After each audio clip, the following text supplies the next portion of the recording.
In 1608, a priest wrote his final warning. The cuckoo's eyes are in our eyes. It sees through us all. And then he tore out his own eyes and he froze to death. 2 days later, 47 villagers disappeared. This is the story of what really watches us when we think we're watching birds. My wedding dress froze on its hook the night the cuckoos stopped singing, and that should have been our first warning. Cloth, it doesn't freeze from the outside in, but we were too busy planning spring to notice winter's teeth sinking in. And when I touched this frozen fabric, it sang. Not that soft whisper of silk on skin, but the perfect cuckoo's call. 3 notes, impossibly clear through that ice. And Mother said that it was just the cold making the cloth brittle, but I'd heard that exact cadence before, echoing from deep within the forest where no bird should even survive the winter. And before this endless winter, I was to be married in spring. Thomas was the rope maker's son, and he had promised to build us a house near the lake where the cuckoos always nested first, and he taught me to mimic their call. He said that it would bring us luck, and now I use the same cuckoo call to soothe Edith, my sister, when she cries, though each time it catches in my throat like a lie. Yesterday she answered back, not with the baby's mimicry, but with the exact cadence that Thomas taught me, but too perfect. Too knowing. Mother said that I was born during the cuckoo's first call of spring, and perhaps that's why I always felt so drawn to them. Why I could tell their real calls from their fake ones that other children made. And the birds would follow me as I gathered my herbs, and their shadows would dance across my basket. I never feared them. I mean, how could I know that they were counting my steps? They were measuring the gaps in my trust. The year it happened, the winter had been severe. The lake had frozen over more times than not, and when the icy winds weren't biting at our skin, then it was the cold rainstorms that poured down upon our homes. And my younger brother, Rowan, and we used every pot, bucket, and vessel we could find to collect the water that trickled through the gaps in our walls and our thatched roof. And each morning the frost crept higher on our walls, painting these strange patterns. It looked almost like feathers. Letters, they stopped arriving from neighboring villages. Mother spent her nights bent over our last big candle, repairing our winter clothes with near-frozen fingers. And she pretended not to cry when she cut up her wedding dress for patches. "Oh, this old thing," she said, smoothing the faded silk. "I've been saving it for something important." And later, I'd find her touching that empty hook where it had hung and humming that same lullaby that she sang at my wedding rehearsal. But her voice cracked on the high notes now, like she was fighting to remember how hope used to sound. She always gave me the pieces with the least frost damage, and I didn't realize it until later. She'd been wearing the frozen silk against her own skin to keep it warm enough for me. That night, I heard Mother humming as she sewed by the candlelight, but when I reached her door, the candle was out, and in the darkness, her humming had changed. It became a perfect cuckoo's call, but layered with her voice like 2 sounds. And they were sharing one throat. And then the next morning, the candle was burning. And Mother didn't remember singing, but something like crystallized sugar had formed these perfect circles on the inside of her eyes. And they were perfect circles. I swear, they seemed to pulse with each blink. And the last messenger said that these paths were clear just miles away. And yet, somehow, this winter held our valley in its grip alone. Now, I hadn't been born during the completion of the Borrowdale wall, but I was born in time to feel the impactful horror that it caused. The wall had once stretched from one side of the mountain to the other, and was trapping the endless green beauty of the crags and the rolling green hills within it. But time had weathered it to a crumbling pile of stones and mortar, and some of it had worn away completely. or had been destroyed by one of these many unpredictable storms that we'd have. Now, the village of Borrowdale, although this valley of great beauty, had the bitterest of winters. And I suppose that's why that we always loved the Cuckoos so much. It was the arrival of them in late April. It's at the end of these bleak winter days and the dawning of summer. And that's why our ancestors originally built the wall. It was a foolish thought by past villagers to stop the cuckoo from ever leaving and then preserve the essence of summer. And of course it failed. Despite its great height, the cuckoo flew way over the wall with ease. My great aunt Helen used to delight in telling me this story as a child. She would trace these patterns in the frost on our windows, and her finger leaving these dark streaks like ink. "You see how they look like eyes?" she'd whisper to me. "They're watching us. They've always been watching us." I didn't understand why she kept her eyes downcast when she was speaking of the curse, or why she seemed to enlarge somehow, as she told me this morning.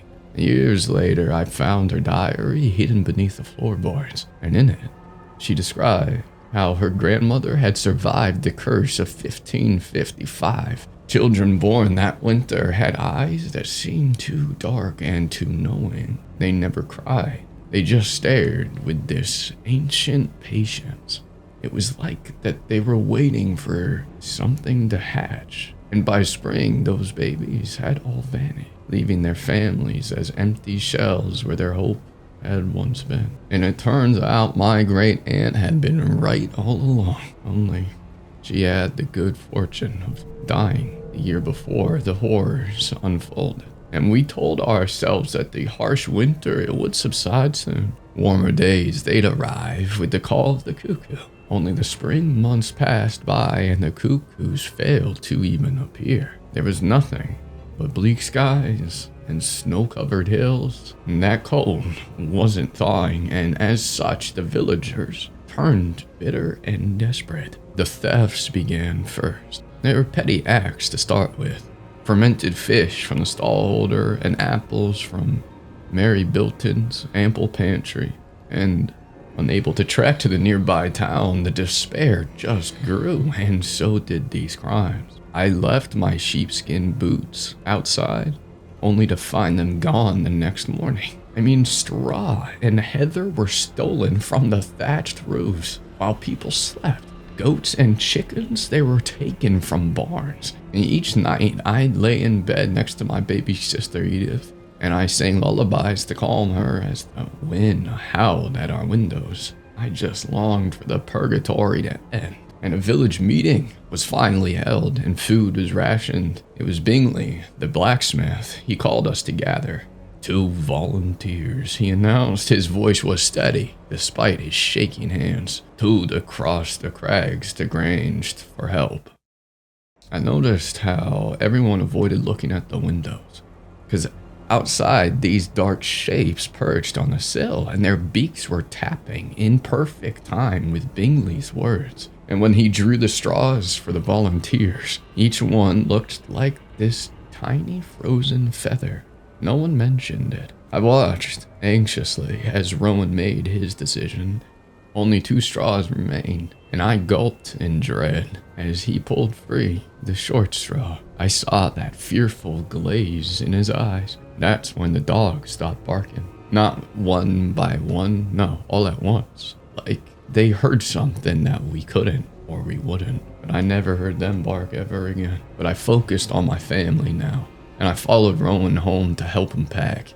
And as he gathered all his things, I noticed him slipping Mother's map of the crags into his pocket, the one that he had studied endlessly as a child, dreaming of all the adventures beyond the wall, and now those same dreams might kill him. I caught his hand before he could take that map. "You follow the river," I said, trying to keep my voice steady, "like we did that summer when we stole Mr. Bingley's boat." He smiled then. It was the first real smile I'd seen since the choosing. "Yeah, we capsized it halfway to Grange. Father was so angry he made us repair every plank. But we learned the way, didn't we?"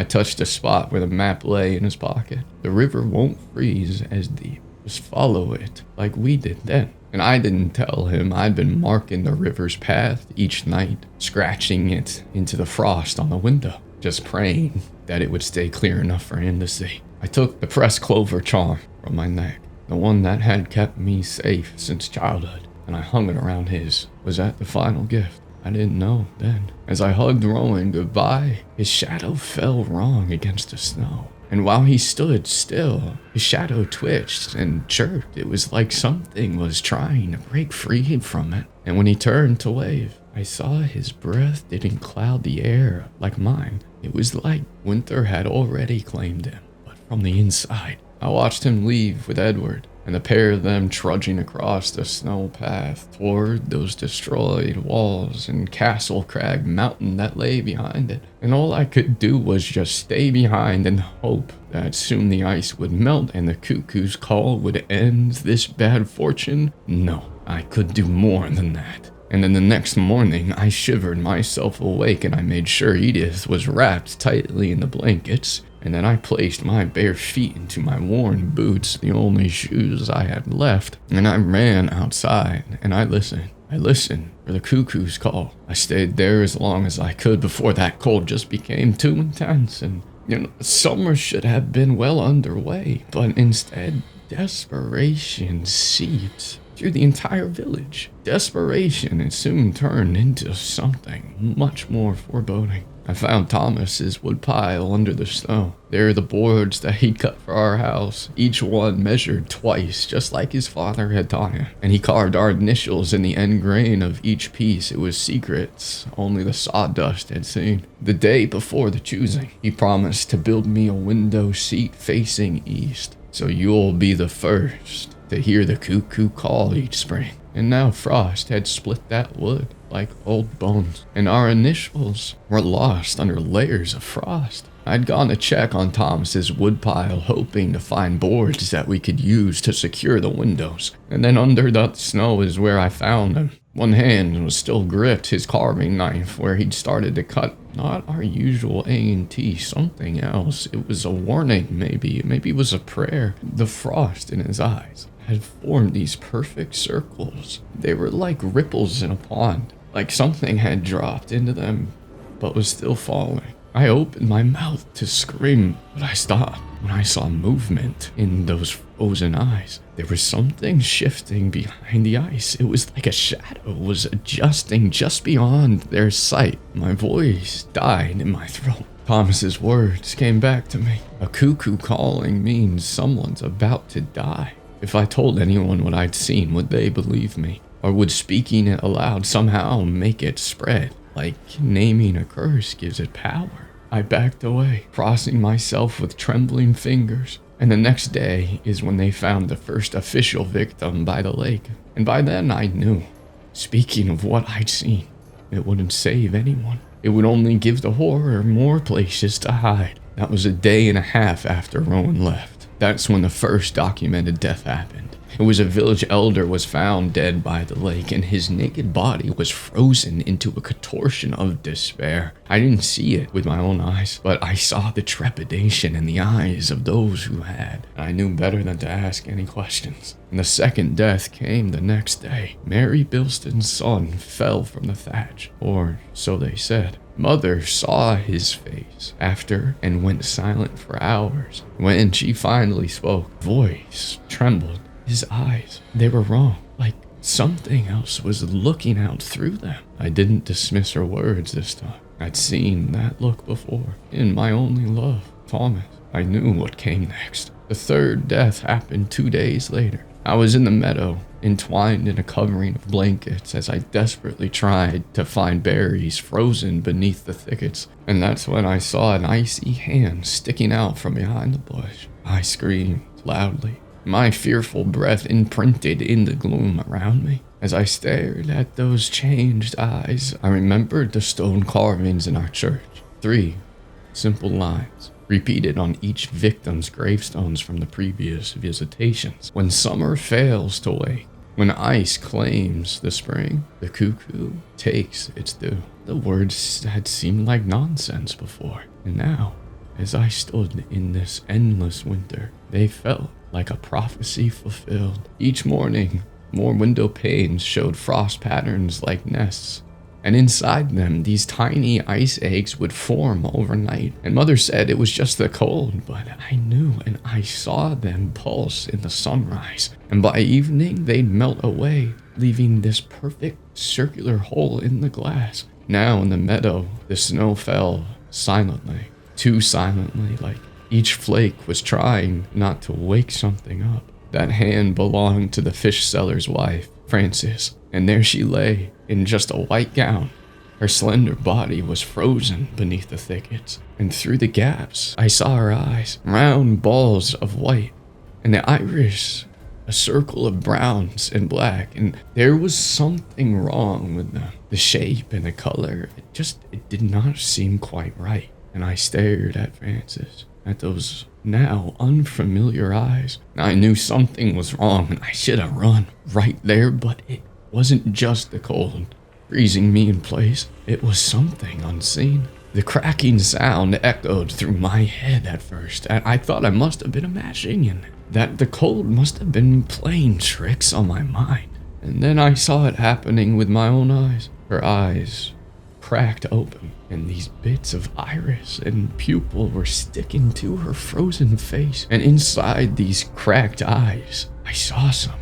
It made my blood freeze harder than the winter air. A slimy substance, yellow as old pus, and it pulsed like a living thing. And each pulse pushed against the frozen iris until that's what made it split with a sound. It was like breaking glass. And that's when I saw it, a tiny beak, black as coal, pecking its way from inside her skull. The sound it made, it was like someone tapping on bone from the inside. And with each tap, more of the frozen eye crumbled away, revealing these feathers slick with that yellow slime. The cuckoo twisted its head to look at me. And in that moment, that's when I realized it had been watching me through her eyes all along. It wasn't the slime that was moving. It was the thing that lurked within it. And I watched on in sickened fright as that beak pecked through the slime. And it stretched out its matted gray wings and twisted its head onto one side. And as it did this, it seemed to grow in size. And through my terror, I knew that it was a cuckoo. The other one had broke free of the other eye, and I watched in utter horror as they started pecking at Frances's frozen face. Bloodlines were blistering under the cold layer like veins, and I slowly stepped backward, trying to remain quiet, but I didn't see the stone beneath my foot, and I tripped. And I saw the two birds stop pecking at Frances's face and look at me through their beady black eyes. And I dropped my blankets and I ran in my sodden boots all the way back to the village. I feared those wretched birds were following me, and I flapped my hands in my face each time the wind blew in my hair, thinking it could have been the cuckoo's intent of pecking me apart. And when I arrived home, I fell on the ground. I became a chatter of sobs. My feet were as white as ice. I tried to stand on them, but that pain was just excruciating. Now that my adrenaline had left my body, I truly felt that true pain that the cold had marked upon me. And my mother used the last of our nettles to make a warming broth, but it took 3 bowls to thaw my body and my mind enough for me to find the will to tell my mother what I saw. I gripped her arm and I begged her not to go out there to that meadow. "Agnes, I must tell someone," she told me. "Please stay here and keep Edith safe." And then I watched her leave. The fear was wiggling in my mind. I could not chase after her, and even if I could, I couldn't have left Edith. I tried to soothe her with melodies as I heard the wind blow, both inside and outside. It was the very earliest hours of the morning when I awoke to hear screams in the dark, howling wind, and I turned to the empty space next to me, the spot where Mother should be. I made sure Edith was secure beneath a layer of blankets before I crawled across the wooden floor, and I flung open the door, and this gust of icy wind blew at my face, and I fell backward, and my hands crunched on something. They were these tiny shards, and they stabbed through my skin. And I held a piece up to study it. It was a piece of eggshell, and its edges were as sharp as glass. My eyes widened in horror on knowing what that meant. I used all my might to fight the force of the wind and to close that door, and I sat next to it, and I listened to that noise, and it's what sounded like screams and pecks in the pre-dawn's darkness. I forced myself forward, and I used dirt and hair and straw, anything I could find to fill the gaps in the walls to stop those birds from getting in. But the roof was full of holes. I knew I couldn't fill them, and yet the cuckoos didn't enter my home. They stayed outside, intent on causing destructions out there in the dark. And the ice in the window panes crackled with a rhythm. It almost sounded like words. It almost sounded like counting. And it was daylight before Bingley came for me. And I saw the despair in his eyes, and I knew it was too late. I clutched Edith to my chest as Bingley carried us both across the village, and he told us keep our eyes closed. And I made sure to gently cover Edith's eyes, but I needed to see it for myself, to believe it. My God, I wish I had it. I wish I kept my eyes pressed shut. Bodies lay across the path like fallen statues, their skin bleached white as milk by the frost. Each face was turned up to the sky, and their mouths were frozen open in these silent screams. But their eyes, God, their eyes, where eyes should have been, I saw only these jagged holes ringed with broken shell. It was like dozens of eggs had hatched from inside their skulls, and in the snow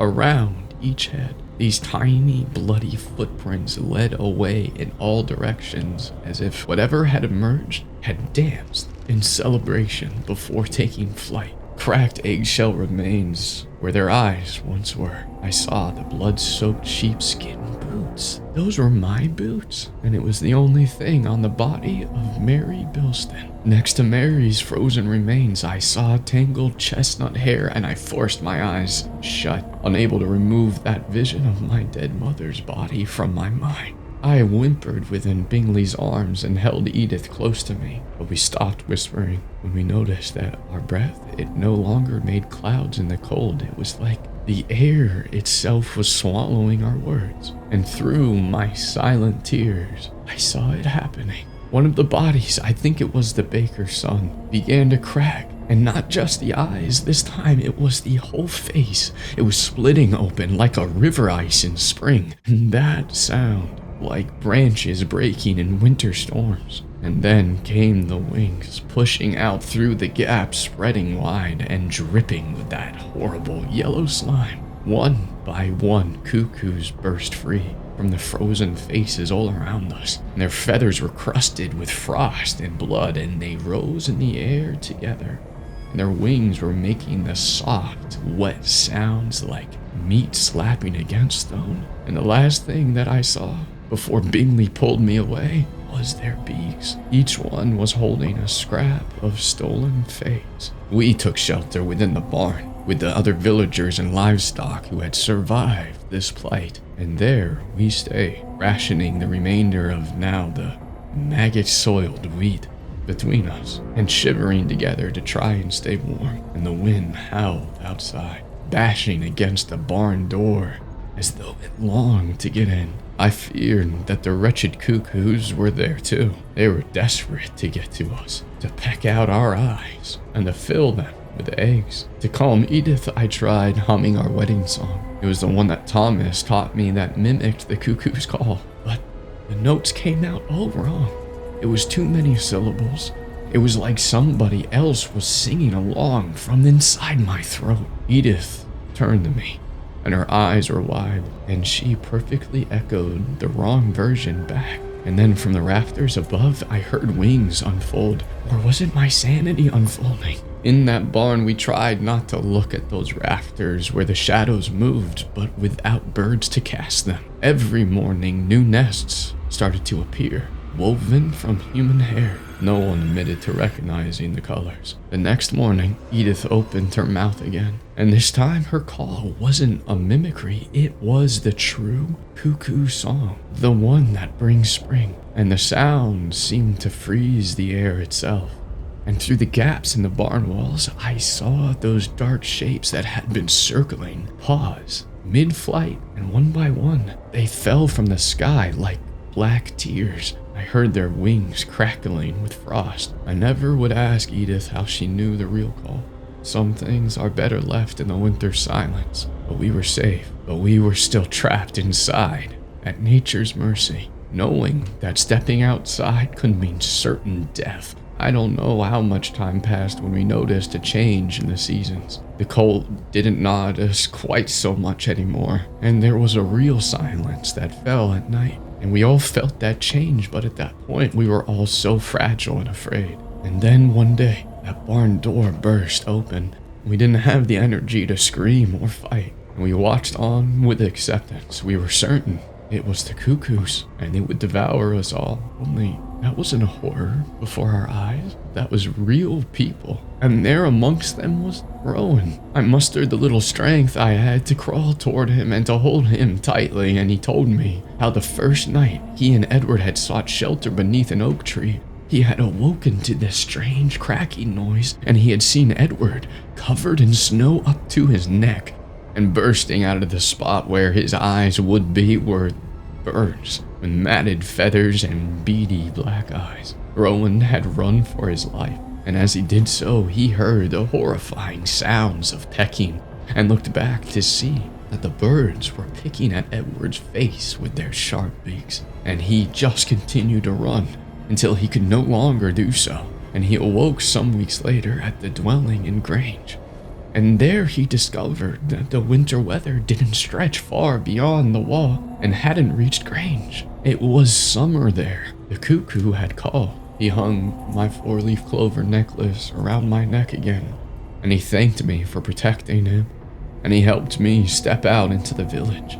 And the sun was glowing as it began to set. The leaves were crisp auburn, and brown leaves were covering the decaying bodies. And there was a slight chill to the air. It was unmistakably autumn, but that stench of death still stained the air, and it seemed to lodge like a thimble in my throat.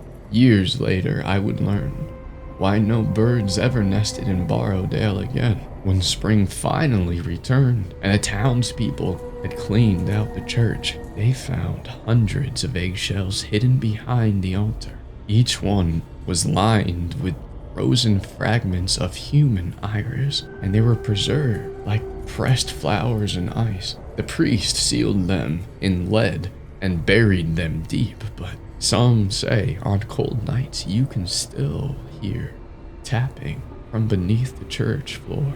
Winter may have finally left the valley, but it would never leave my mind. Each April, despite the harshness of the winter that had just passed, on hearing the first cuckoo call of the year, I silently rejoice. It's a sign that the cuckoos were no longer angry with us, and that warmer days were finally on their way. Although each spring, as I see the frost thaw and the bluebells bloom, I am thankful for such. I am also still wary, and I gently rub my four-leaf clover for luck.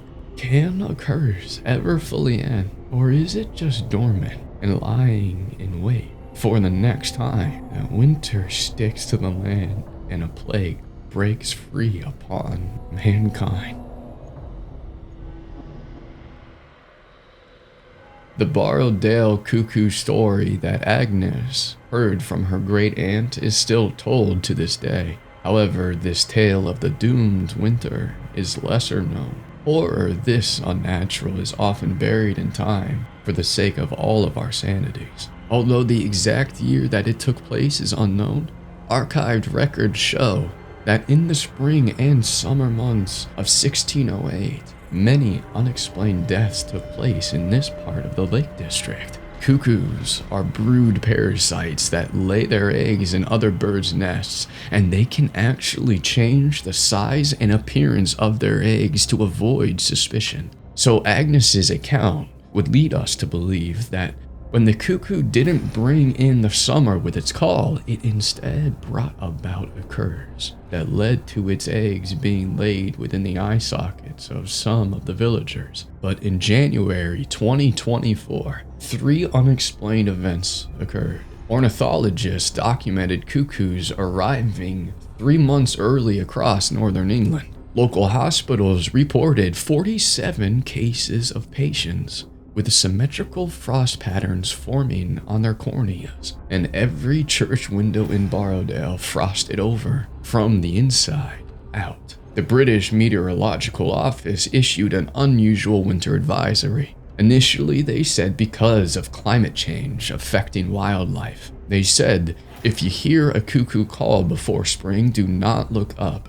And if you see frost forming on the inside of your windows, leave immediately. But how does climate change explain this? When reviewing security footage from the church last month, investigators noticed something strange. In every frame where a bird appears, its eyes exactly match those of the person watching the video. Some say on these cold nights, you can still hear tapping from behind the stained glass of the Borrowdale church. And it's not the sound of ice forming. No, it's the sound of something pecking to get out. For more historical stories that will change how you see the world, subscribe and click that notification bell. You won't want to miss what's nesting in next week's tale. See you in the next video.